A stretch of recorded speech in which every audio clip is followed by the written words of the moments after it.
யோகிராம் சுரத்குமார் ஜெயகுரு ராயா. மகான்களின் பொன்மொழிகள். யோகிராம் சுரத்குமார் அவர்கள் கூறுகிறார், நீங்கள் சிறிது நேரம் கூட கடவுளையோ அல்லது குருவையோ குருவின் மந்திரத்தையோ மறந்தால், அதுவும் மிகவும் கஷ்டமான சூழ்நிலையில் நொடிப்பொழுதுக்கும் குறைவாக மறந்தாலும் கூட, விதியின் உந்துதலால் ஏதேனும் ஒரு விவகாரத்தில் சிக்கிக்கொள்ள நேரிடும். திருஞான சம்பந்தரின் 6வது திருப்பதிகம்.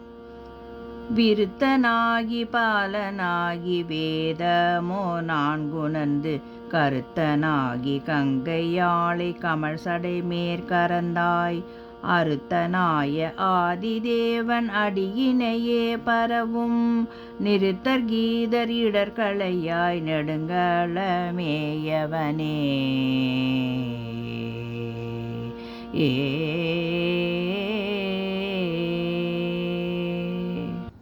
யோகிராம் சுரத்குமார் ஜெயகுரு ராயா.